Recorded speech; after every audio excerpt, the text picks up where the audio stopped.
Ration షాప్ల సన్నబియ్యం ఇచ్చుడు చాలైన కాడ నుంచి ఒక్కళ్ళు కూడా ఆ బియ్యాన్ని మిస్ చేస్తలేరు. ఇంట్లో ఎవరిలో ఒకళ్ళు పోయి లైన్ కట్టుడు, ఏలు ముద్రేసి బియ్యం తెచ్చుడు. మొత్తానికి సర్కారు ఇస్తున్న సన్నబియ్యం పథకం గట్టిగా నడుస్తుంది అన్నట్లు సన్నబియ్యం అట యాదకొచ్చింది. రేషన్ షాప్ గురించి ఓ ముచ్చట పట్టుకొచ్చిన కదేందో చూసిరా పోర్రి.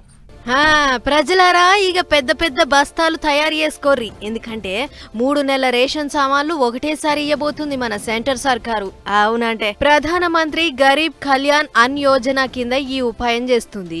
ఓ దిక్కు ఎండలు ఇంకో దిక్కు వానలు వడుకుంటా కాలమంతా తీర్ల మరలైతుంది.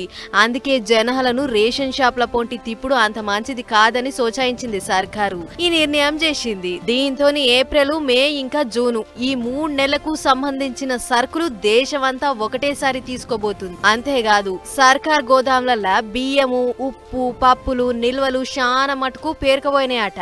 ఇక అవన్నీ ఖాళీ చేసి వచ్చే రబీ పంట వరకు కొత్త సరుకులు నింపాలి అనేది కూడా ఓ ఆలోచన. పెద్ద ముచ్చట ఏందంటే ఇదివరకే దేశం మొత్తం మీద అందాజా 40 లక్షల నకిలీ రేషన్ కార్డులు కొట్టేసిర్రట.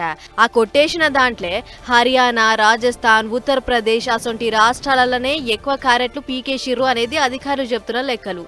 మొత్తానికి దేశం మొత్తం ఏలి ముద్రలేసి బియ్యం తీసుకునే సౌలత్ వచ్చినా కూడా నకిలీ కార్డులు వచ్చుడు, రేషన్ కు సరుకులకు తుట్టివాడు చూసి ఒకటేసారి ఇచ్చే ఇకమత్ చేస్తుంది సర్కారు.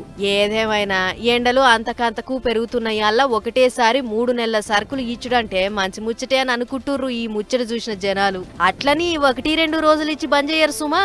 కారట్లున్న ప్రతి ఒక్కలకు ఇచ్చేదాకా షానొద్దులే నడుస్తుంది. చూసుకోరు మరి.